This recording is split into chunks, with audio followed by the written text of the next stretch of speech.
Anybody?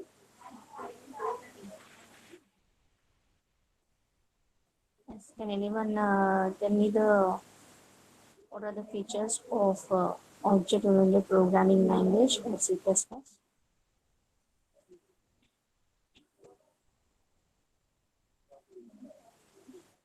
Anyone?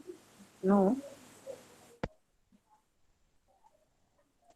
Uh, are you there, people? Class, object, Yeah. encapsulation, Yeah. abstraction, Yeah. polymorphism, inheritance. Yeah. Good. Very good, Ramya. So, Bharadwaj, inheritance, polymorphism, all these are features of object-oriented programming language. Okay.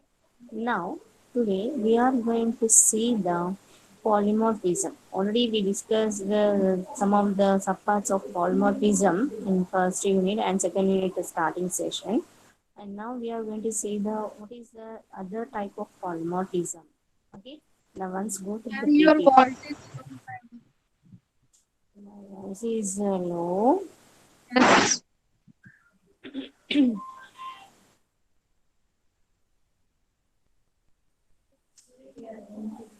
Wait a minute.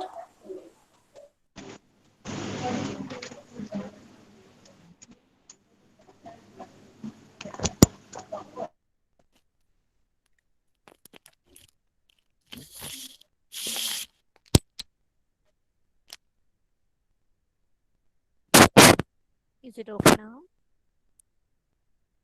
Hello? Your voice is too low, ma'am. Too low.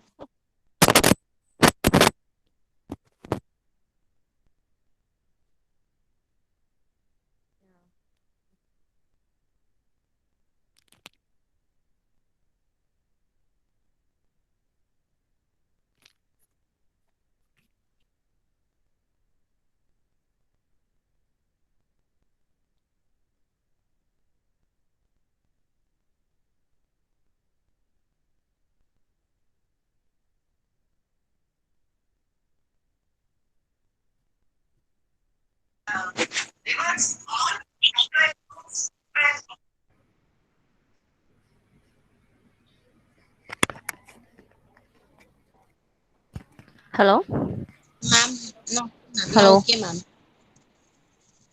Yeah. Yeah, Muntas, thank you. So, and now we'll see the, yeah, thank you, Bharadwaj. We'll see the new topic.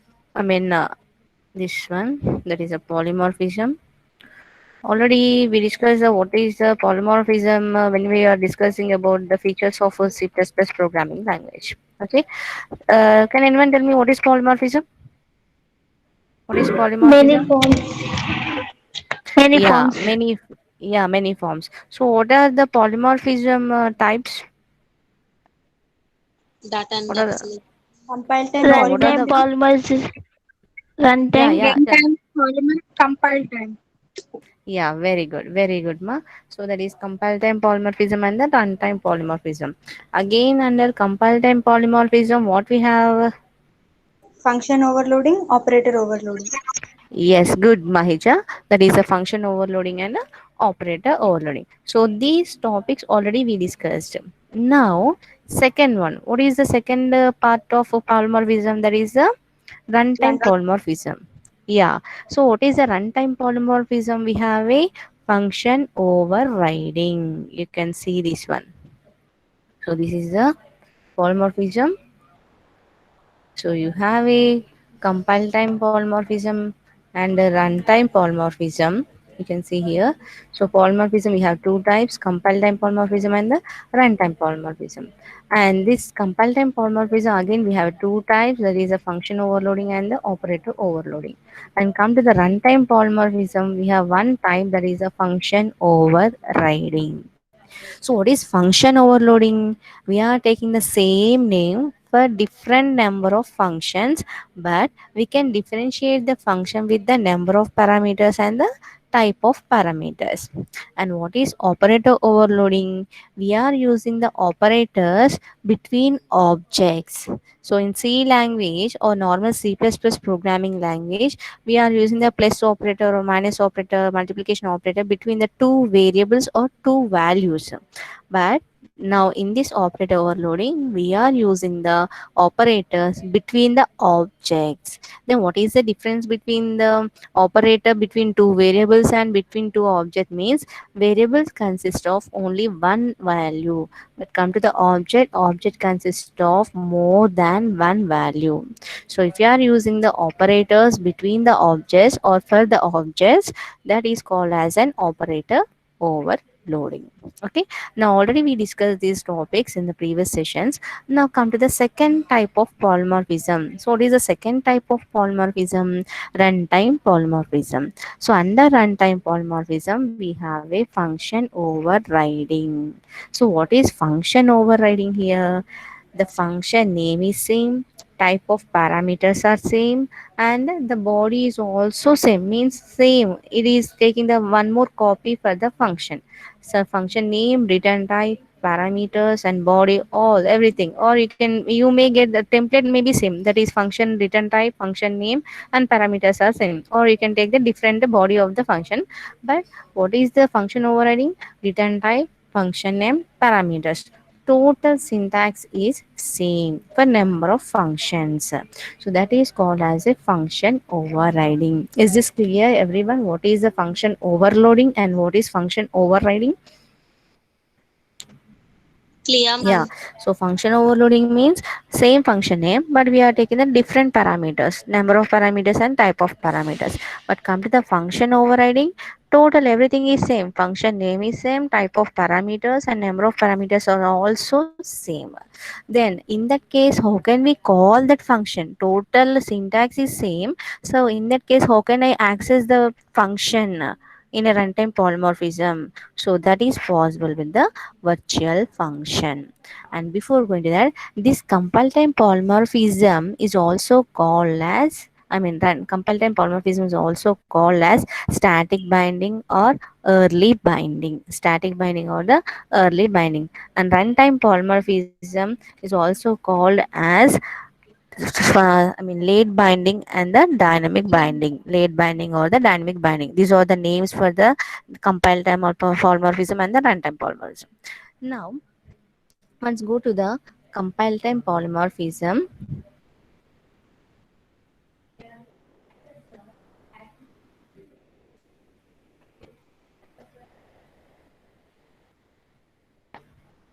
So, what is a compile time polymorphism? So, we have function overloading is there and operator overloading is there. So, what is a compile time polymorphism? The compile time polymorphism can be achieved by function overloading or by operator overloading. The overloaded functions are invoked by matching the type and number of arguments. Means if you call that particular function, suppose add function is there. So in add function, in one function I want to perform the addition of two integer numbers. In another add function, I want to perform the addition of two float numbers. So if you are calling the add function with the integer parameters, it is going to the integer parameters add function and it will execute the function. And if you are calling the add function with the float variable values, then it is going to the float variable function and it will execute the function. So based on the type of parameters and the number of parameters, it is going to the particular function and it will execute the function. So that is the statement here. The overloaded functions are invoked by matching the type and number of arguments, and this is done at compile time. So when you are compile the program, so we have two options to run the program. So first we need to compile the program, second we need to run the program. So what is the compiler can do here? First it will link the each and every function with the function body when you are compiling the program. So that function call is pointing to the function definition.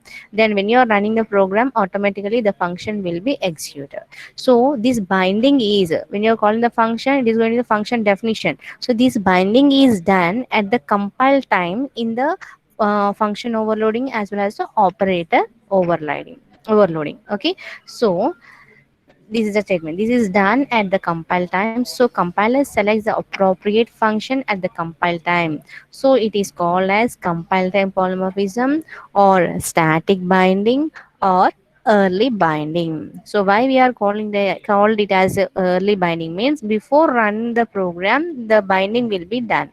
Before going to the run option, the functions will be function call is connected with the function definition or bind with the function definition. So that's why we are called it as a compile time polymorphism as a static binding or early binding.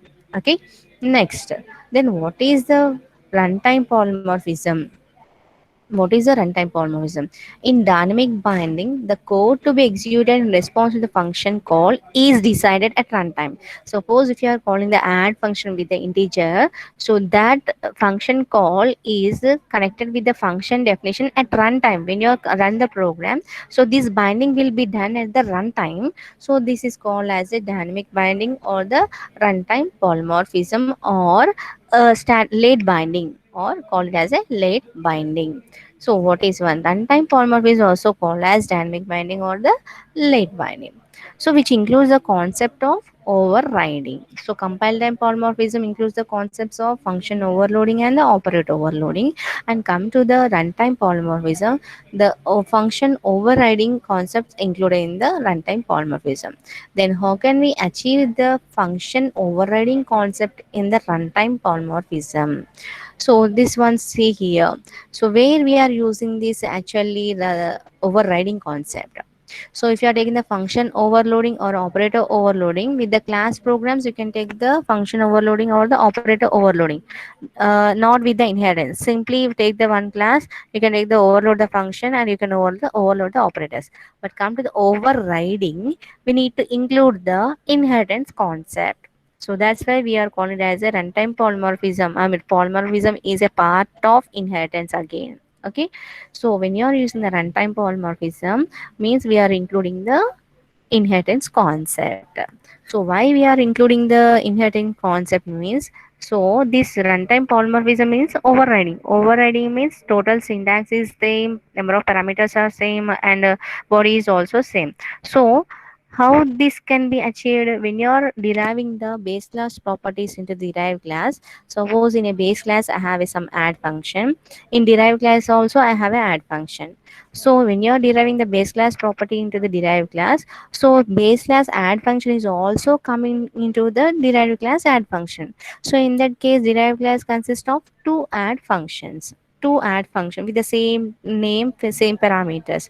So in that case, that concept is called as a function overriding. So overriding means that parent and child classes have same member function. Now, suppose already we discussed this example in the previous sessions, features for C++. Now you can see. So I have some base class. I have a function in the base class. That is the return type of my function is void, and the function name is add, and the parameters are int a comma int b. So this is my function in the base class. Now I'm taking the derived class.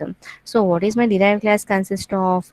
Again void return type, function name is add, integer a integer b is the function in the derived class. Suppose if I am deriving the properties like this using this syntax, if I am deriving the properties of base class into the derived class, so how can we write the syntax here? Colon, access specifier, and the base class name. So if you are taking this syntax, so this base class function is derived into the derived class function. Okay, so this base class properties comes into the derived class. So in that case, this derived class consists of how many add functions? Two add functions with the return type is same, and the function name is same, and the number of parameters are same, and the type of parameters are also same. So if you are calling the add function, then which function will be executed? The compiler get confused again, like a function overloading or like that. So how can we achieve that one? Using the virtual function. So this concept is called as, so function return type, function name, and the number of parameters and the type of parameters are same. So in that case, this is called as a function overriding. So how can we overcome this problem? By using the virtual function. So this virtual function achieved using the pointer object. With the normal object, it is not possible. When you're taking the function overriding, with the normal objects, we cannot call that particular function. With the pointer object only, it is possible to call the particular function. Is this clear, ma? Everyone? Are you listening? Yes, ma'am. Yes, Listening ma'am. only, ma'am. Yeah, yes, good. So this is the runtime polymorphism or the function overloading, I mean overriding and the virtual function. Now, how to write the programming for the function overriding and how to overcome that function overriding problem with the virtual function, and how can we achieve that virtual function using the pointer object. Now we'll see that one. Okay. Now, so what is a virtual function? Virtual function is also a one function, and what is that can do here? It defined the base class, and that can be redefined in the derived class. Suppose if you are taking the add function in the base class, and that function is again redefined in the derived class, so that is called as a virtual function concept. Now, how can we achieve this one? Now, let's see with the programming part.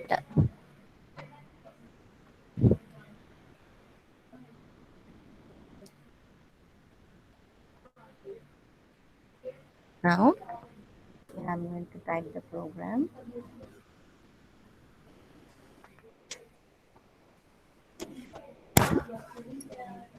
So here I'm taking the two classes because in function overriding you need to use the inheritance concept only.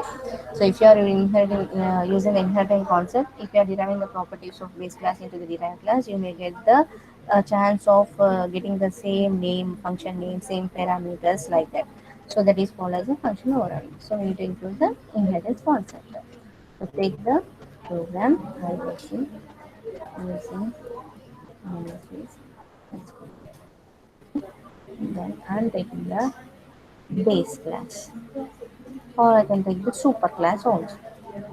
So for base class or super class or main class, all these are names for the main class only. Okay, so I'm taking the super class or base class or main class. Okay, now here I'm taking one function. So what is my function?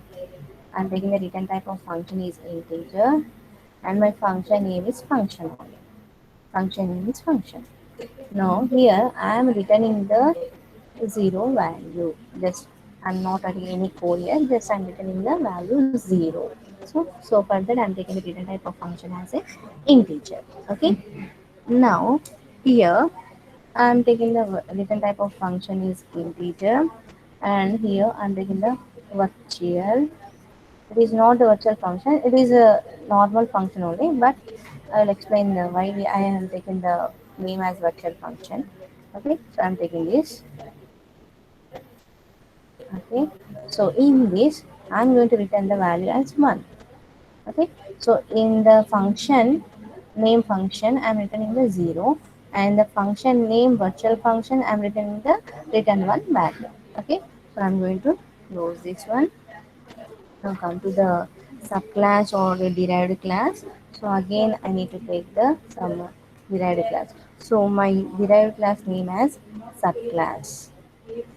And how to derive the property here, colon access specifier public, and what is my base class name? Superclass. Yeah, then open the braces. Now here I have some separate functions for the derived class also. Okay, so I'm using public. So here I'm taking the return type and the function name same like a base class. You can see here. I'm taking the same function. Just I will copy it here. Then you will understand. So I'm copying the same function in the derived class also. Now you can see these two functions, return type, function name is same, and the body is also same. So return type, function name, and body is also same. Okay. So like that, I'm taking the same virtual function. Here it is also one more function. I'm copying the same into the derived class. Okay, is this clear, everyone? Clear, ma'am. Yeah. So now see here, I have a two functions in the base class, that is function and virtual function. So I'm taking the same type for same return type, same function name in the derived class also. So when you're taking the syntax public super class, what happened? The base class properties will be derived into the sub class. Okay. So in that case, so these functions will be copied here. Okay. So in that case, how many copies we have of same function name, virtual function and the function? We have two copies, isn't it? We have a two Yes, ma'am. copies. We have a two copies integer function, and we have two copies for the virtual function. Okay, so this is called as a function overriding. So this type of situation is called as a function overriding. Now, now if it is the case, suppose I am creating the object for the subclass. Suppose I am calling the function name function with the subclass object, then which function will be executed? I don't know. Okay, why? Because we have a function name with the function, we have a two copies, and you have a function name with the virtual function, you have two copies. Then if you are calling that particular function, which function will be executed? Now we need to look at that. Now suppose, now you have, see here, in base class function, normal function, I'm returning the zero. In virtual function also returning the zero. Suppose I'm taking the return zero. Now I'm taking the body of the function is different here. Okay, body of the function I'm taking that as a different. Now suppose in int function, subclass function, I'm returning the one. Is this clear? In base class functions, whether it is a function or virtual function, I'm returning the same value, that is a zero. Now come to the subclass. I'm taking the function and virtual function, and I'm taking the body of the function as a return one. So return 0 is for the super class or main class, and return 1 for the subclass or the derived class. Now suppose I'm taking the main function. In main function, suppose I'm creating the object for the super class. So that is S object, SOBJ, that is super class object. Okay, now I'm creating the object for the subclass also. Subclass, that is SU object, that is subclass. I'll write the total one, and then it will be clear. Super object and sub object. Okay, so I'm creating the object for the both the superclass and the subclass. Okay, now suppose I'm calling the obj, that is super obj dot, I'm calling the function name function. Then one more super class object, I'm calling the virtual function. Okay. Now come to the subclass object. Sub object, sub object dot, I'm calling the function. Then with the subclass object, I'm calling the virtual function. Now just I'm going to return the statement 0. Now, okay, so this is the program. Now let's try to run this program. What happened? What is the output we are getting? Let's see that one.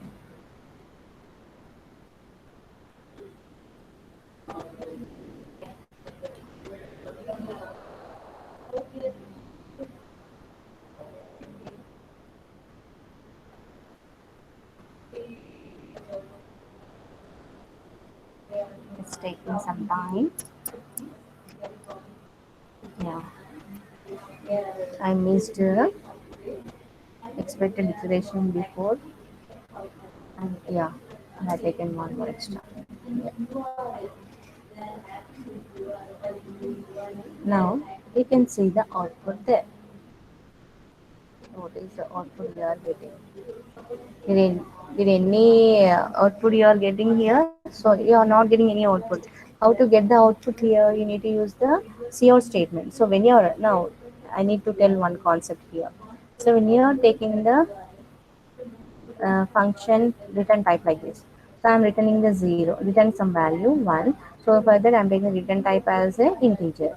So where this return 1 is going, so it is going to the main function. But how to print that return one value? We need to use the cout statement. Cout like this. So each and every function call just I'm taking the cout object. Okay, cout. Now you will get the output.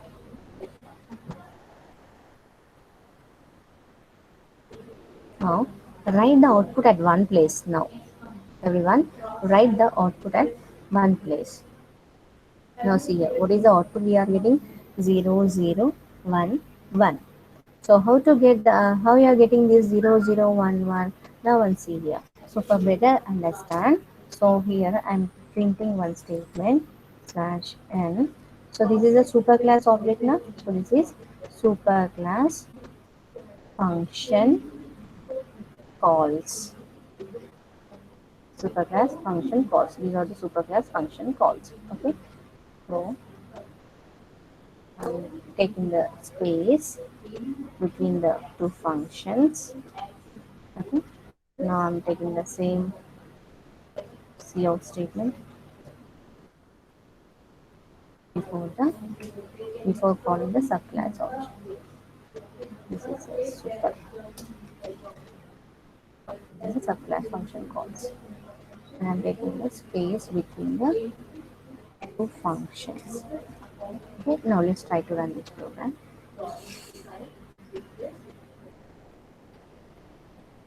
Now you can see here. Superclass function calls output is 0 and 0. So what is first 0? That is a function return the 0 value. And what is the second 0? Virtual function return the 0 value. Then come to the subclass function calls. We are getting the 1 1. So what is the first one? The function returns the 1 value. And what is the second one? Virtual function returns the 1 value. Okay. Now see here. See this one. So with the object, superclass object, I am calling the superclass functions, and the subclass object, I am calling the subclass functions. But I am not getting the superclass functions values into the derived class. So when I am calling the subclass object dot function, it will execute the subclass function only, isn't it? Have you Yes, understood? ma'am. Have you understood this one? So here we are getting the superclass object dot function. What is the value we are getting? 0. Okay. And come to the superclass object dot virtual function. What is the value here? We are getting 0. Why? Because so what is the function returns here? Base class function. What is the statement we are taking here? 0. And for the virtual function also we are taking the 0. So base class we are getting the output as 0 and 0. So we are getting the 0 and 0. Now come to subclass functions. So what is the output we are getting here? So subclass object function, we are taking the return statement as a 1. And come to the virtual function, subclass virtual function, and we are taking the statement as 1. So you are getting the output like 0, 0 and 1, 1. But now one thing, one concept is here. So when I am calling the subclass object dot function, we have a two copies with the function name function in the derived class, isn't it? We have two function names with the functions in the derived class. So one is from the base class and another one is from the derived class. So what is the base class return statement? 0. And what is the subclass return statement? 1. But you are getting the output as 1. So that is subclass object dot function is 1 only, and subclass virtual function is 1. But I need to execute the base class function also.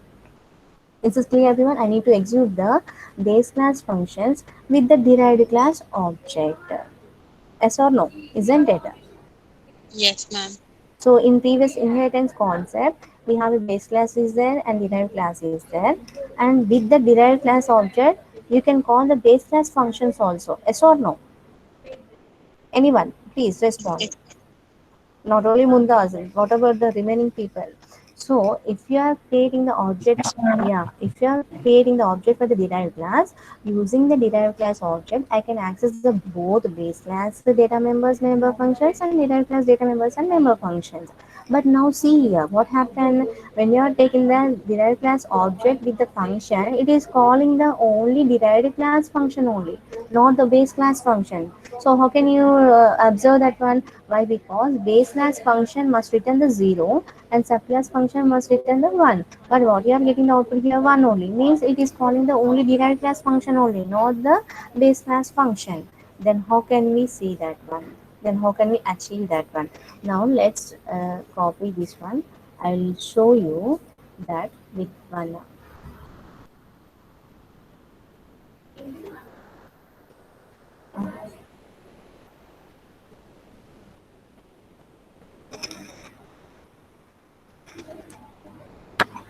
Wait a minute.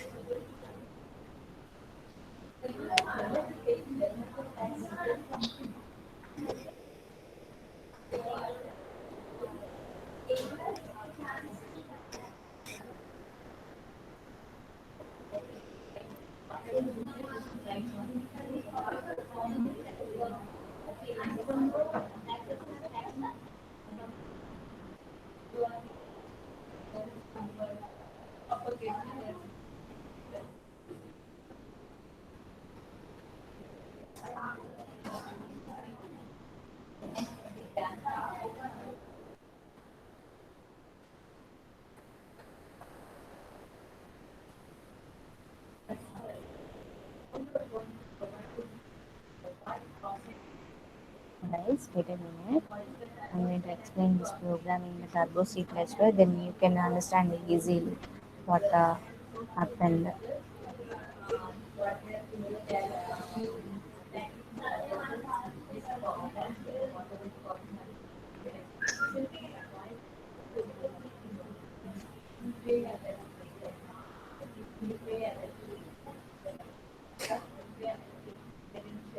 I'm going to save this program in Turbo C++. Okay. What is the concept here? Virtual dot cpp. Now I'm going to close this one. Now go to the Turbo C++.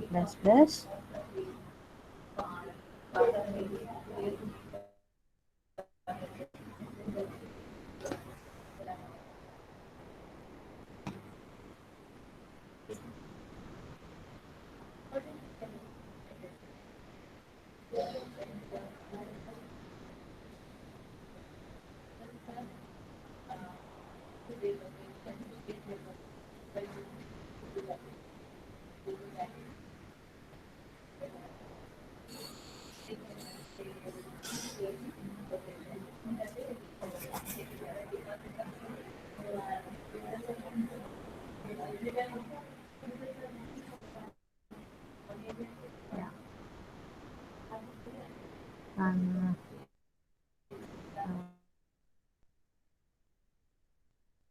open that file.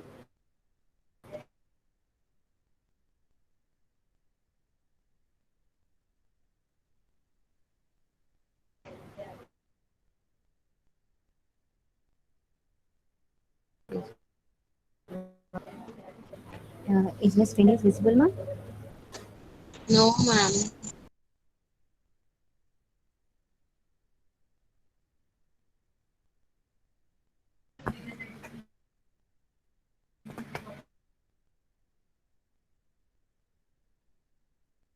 Is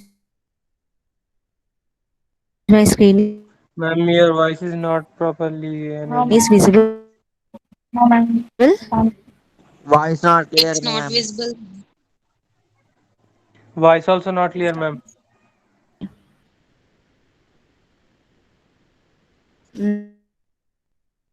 No. Hello, ma'am. Not clear, ma'am. No. Also reshare that Hello, one. ma'am. I'll- yeah. Okay. Okay, Pranay. Yeah.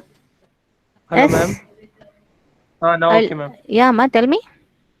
Now okay, Is it ma'am. Yes. okay? Before your voice was Yeah. Okay. breaking. No, it's So, okay, ma'am. Yeah. Okay. Thank you. Thank you for respond.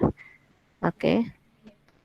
I'm going to opening the Turbo C++.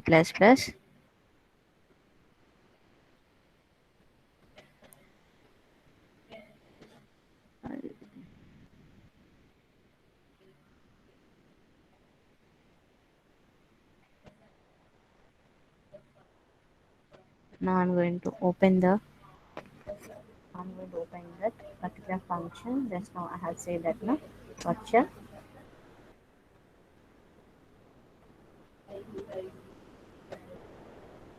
Okay. Is it okay now, ma? Yes, Ma'am, ma'am. okay. Yeah. Yeah. Okay. Okay. Thank you. Now you can see here. Now in C++, and now I'm going to trace out the program here. Okay. So once I'm pressing the F7, I have okay. So this is a Turbo C++. We need to enter the dot h. Okay, and you need to remove this using namespace std. Okay, now okay. Just I'm pressing the F7. Now see here, it is going to the main function. First, it is going to the main function. So always the execution starts from the main function itself now. Now again I'm pressing the F7. So it is going to the superclass function called cout statement. So that cout statement predicate functions will be executed. Then I'm calling the superclass object with I'm calling the function name function with the superclass object. So where it is going? It is going to the superclass function. You can see that one. It is going. The control is going to the superclass integer function, and that function will be executed, and it will return the zero value. Okay. So after execution of this one, again it is coming back to the main function. Again it is coming back to the main function. Okay. Now you can see this one. Again it is coming back to the main function.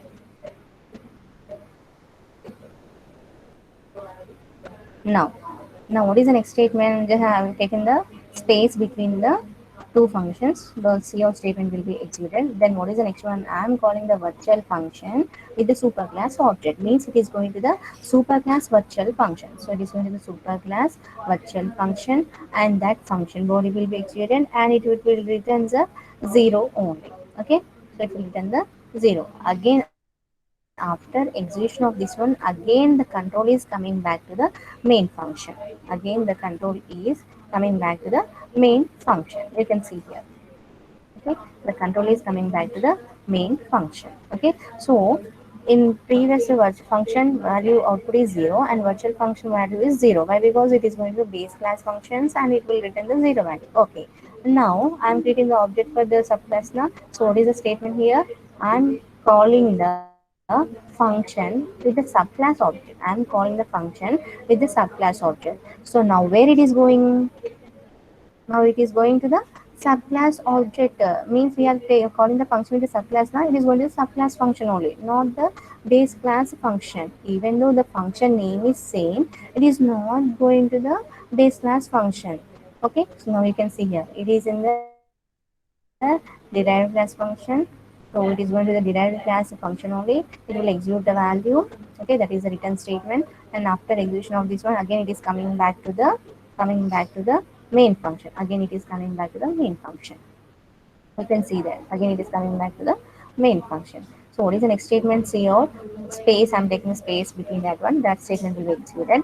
Then I'm calling the virtual function with the subclass object. So it is going to the subclass virtual function, and that function will be executed, and it will return the value as a 1. It will return the value as a 1. Okay, so what is the output totally we are getting here? Output is superclass function calls 0 and subclass function calls 1. Okay, now see here, I'm creating the object for the base class, that is a superclass, and I'm creating the object for the derived class. Even though you are using the inheritance, it is not possible to call the base class functions with the derived class when the overriding occurs, isn't it? Yes or no? So this is the overriding. So when you are calling the functions with the subclass and superclass, I mean subclass object dot member function, the superclass functions must be executed as well as the subclass functions must be executed. But come to this overriding concept, it will execute the only subclass functions with the subclass object and superclass functions with the superclass object. But how can we achieve the inheritance concept when you are taking the overriding? How can we achieve the inheritance concept when you are using the overriding? So I need to call the base class functions and derived class functions with the derived class object. Okay, I need to call the base class functions and derived class functions with the derived class object. Then how can we achieve that one? By using the virtual keyword. That is a virtual function. Already we use the virtual keyword at one place. Where did anyone remember that one? We are using the virtual keyword Yes, ma'am. at one place. What is that one? Hybrid inheritance.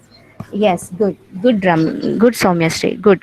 It is hybrid inheritance. When you are taking the combination of hierarchical and multiple inheritance, you may get the chance of, yeah, yes, Joshna, yes, Joshna. You may get the chance of getting the number of copies.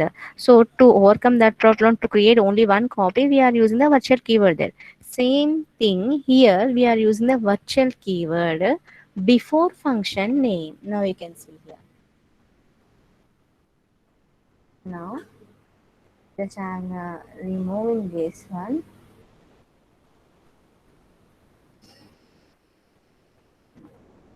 So before function name. So this is a normal function. This is my normal function. Okay, and this is virtual function. So how to take it as a virtual function? Before return type of your function, just take the keyword as a virtual, then that function is called as a virtual function. This is a virtual function. Okay, the same thing in the subclass also. I'm taking the virtual virtual. So this is the virtual function.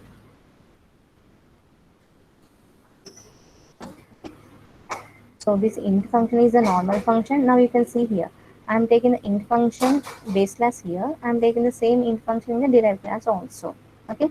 Now here I'm taking the int virtual function with the keyword here in base class, same in the derived class also. But the body is different. Just observe this one. So here we in base class we are returning the 0 values. In subclass we are returning the 1 values. Just observe that one. In base class we are returning the 0 values. In subclass we are returning the 1 values.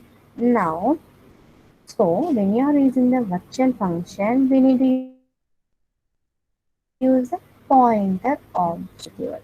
When you are using the virtual keyword,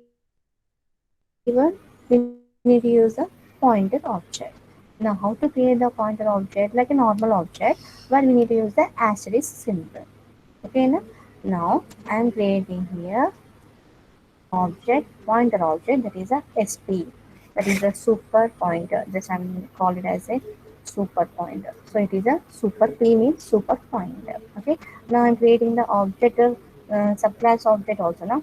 So I'm taking the object pointer object for the subclass also, sub p. So this is the class pointer object. Now how can we achieve the concepts? Now you can see here. Now I'm going to store the value here, in this super pointer. So what is the need of pointers? We are going to store the address now. So here also in superclass object or subclass object pointer object, we are going to store the normal object address. With the pointer object, we are going to store the normal object address. Now I am taking a super pointer. In this super pointer, I am going to store the sub object. What is my sub object name? SUB obj. Okay. Now, when you are using the pointers, now how can we call the functions? Now, just I'm removing this one. For better understanding, just I'm removing this one.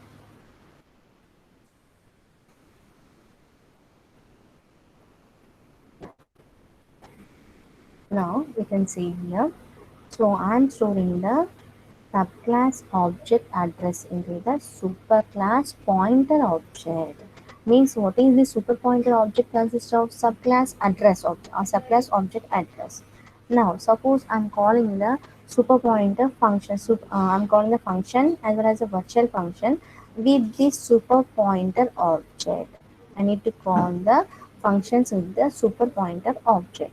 So, what is my super pointer object name? SUPR pointer. Okay, and here it also SUPR pointer. So previous case we are calling the function with a normal object. But now when you are using a virtual concept, we need to call the functions with the pointer object only. So why? Because we are storing the address into the pointer object now. So using that pointer object, we can call the function. But when you are calling the functions with the pointer object, instead of dot, we need to use the arrow operator. Instead of this dot, we need to use the arrow operator. Is this clear, everyone? Yes, ma'am. Clear, ma'am. Yeah. Now, yes, good. Now, so here I'm storing the subclass object into the super pointer object. Okay, now here I'm going to store the super pointer. Now you can see here in a super pointer object only. I mean super class object. In a super class pointer object, I'm going to store the super class object. What is my super class object? S U P E R super obj, isn't it? What is my super pointer? Super class object name super obj. Here I am storing the subclass object, and here I am going to store the superclass object. Okay, so take the address of superclass object here. Now with this one, now I'm going to call the function. So to call the function, instead of dot operator, you need to take that particular arrow operator. So here we are taking the super p, and here also we need to take the super p. And instead of this Ma'am, dot but operator, it's we are a sub. calling the virtual function. Yes, Ma'am, it is tell sub. me, No, Mumtaz. sub. Sub object. No, ma'am. No, listen. No, listen carefully. So, come to this point. So, what is the meaning of this statement? We are storing the subclass object address into the superclass pointer object. Yes or no? Yes, ma'am. Here, we are, yeah, here we are storing the subclass object address into the normal subclass object into the superclass pointer object. Means what is the super pointer now consists of? Subclass addresses. So when you are calling the functions with this super pointer, so it is going to the which function? Now that is a concept. Now come to this statement. Now here I am storing the address of normal class object.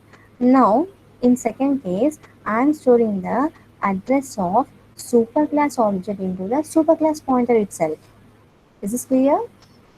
Yes, ma'am. I'm Clear. using only superclass point. Yeah, in superclass pointer only. So first time I'm storing the subclass object address. In second time I'm storing the superclass object address. Clear? Clear, ma'am. Okay, I think you are getting the doubt like this. So I'm erasing the subclass pointer object.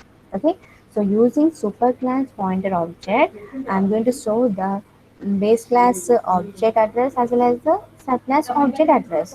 Now with that pointer object, I need to call the functions. So how to call the function pointer object? Instead of dot operator, we are taking the arrow operator. So there is a difference. When you are taking the normal object to call the function, we are using the dot operator.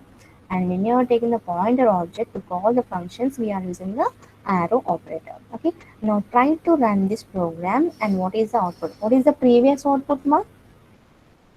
What is the previous output?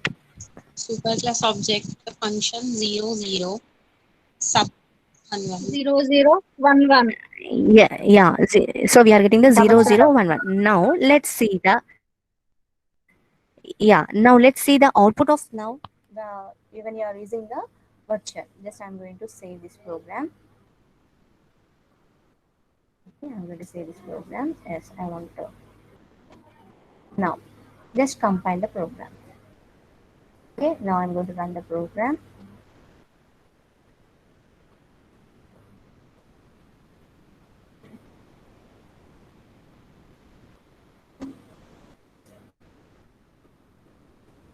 Now,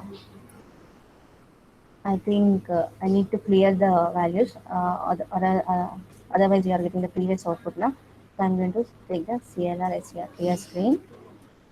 Okay.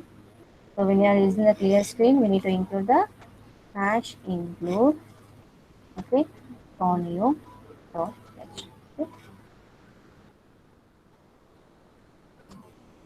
Now, see the output. So what is the output here? 0100. Is this clear, everyone? What is the output here? 0100. Previous we Ma'am, are your screen getting is the, not visible. Ma'am, it is visible. The ma'am, output is only 0100. Yes, ma'am. not visible, ma'am. Sir. Yes. Your screen is not So visible, it is ma'am. black screen, mark compiler.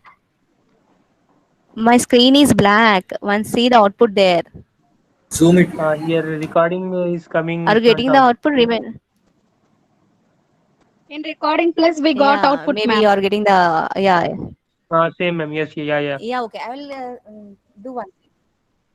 Yeah, I will do one thing. Wait. I'll give you Zoom it. the space there, then you'll get the output. Yeah, okay. Wait. It is same as blind screen, ma'am. Yeah. I'll understood that one. Okay, ma'am. Now you can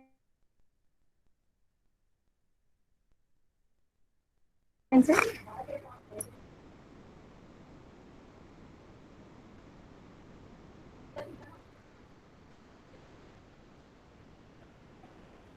now is Yes. it okay? Okay, ma'am. Yeah. Now see that. What is 0? Now clear. Understood the point here. How we are getting the 0100. Now, so what is the previous output we are getting here? 0011 now 0. 0100.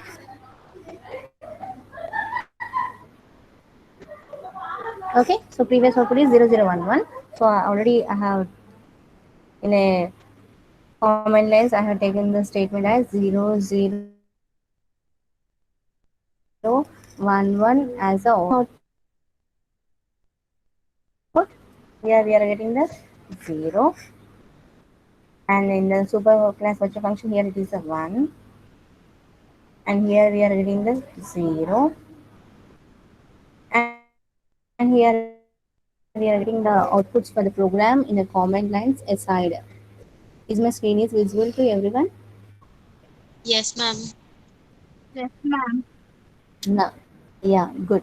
Now, so why we are getting the output in different way, that is 0100. Now let's understand this concept.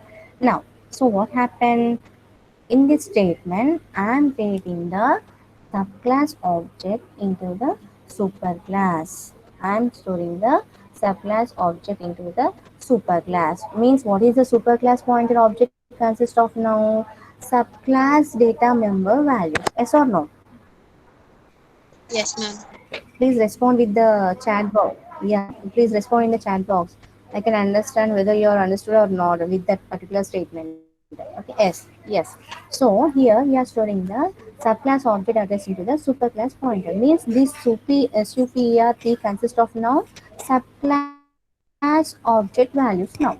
So if you are calling the functions with the super p pointer now, so it is going to the subclass functions now. Yes or no? Yeah, it is going to a subclass function. Now see here, I am calling the function with the particular pointer. So what is the output we are getting here? 0. Okay, 0. But what is the 0 value here? It will return the 0. What is the 0? 0 means we are taking the return 0 statement in the main class, super class. Isn't it? Yes or no? Even though you are storing the address of the subclass object even though you are storing the subclass object address into superclass pointer, when you are calling the normal function, you are getting the output as 0. You are getting the output as 0.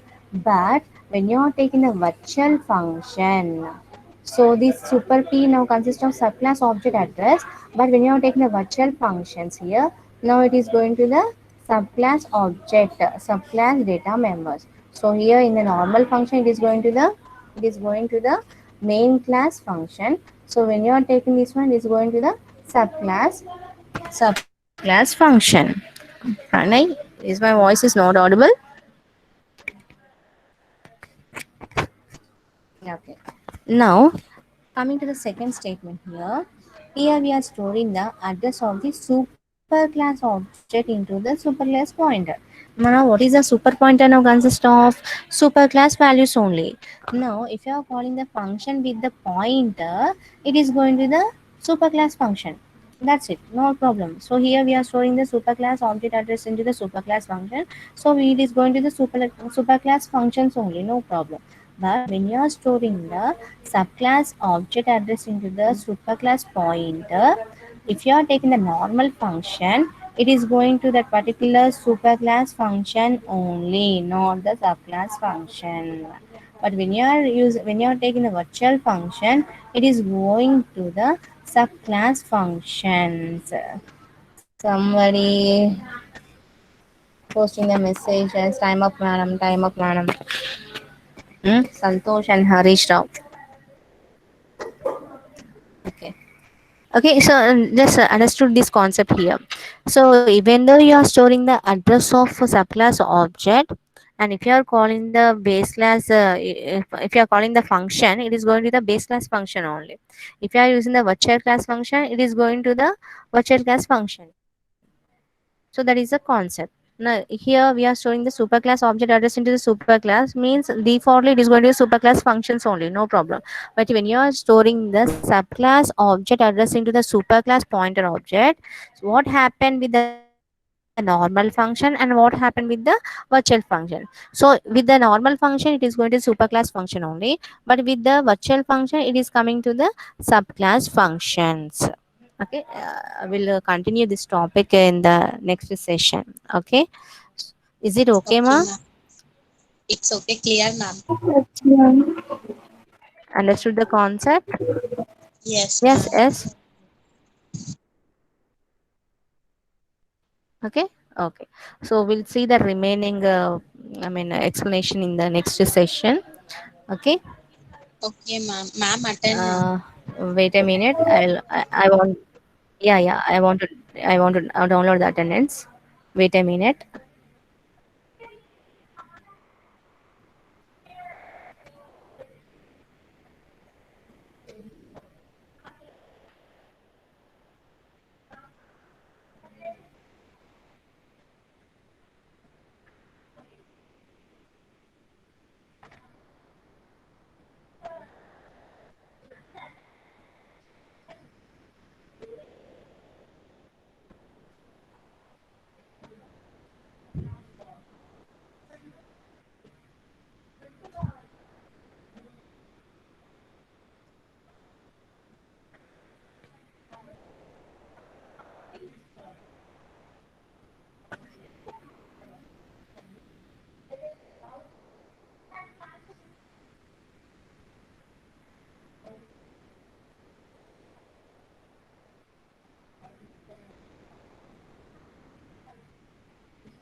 Only 72 people joined in the afternoon session.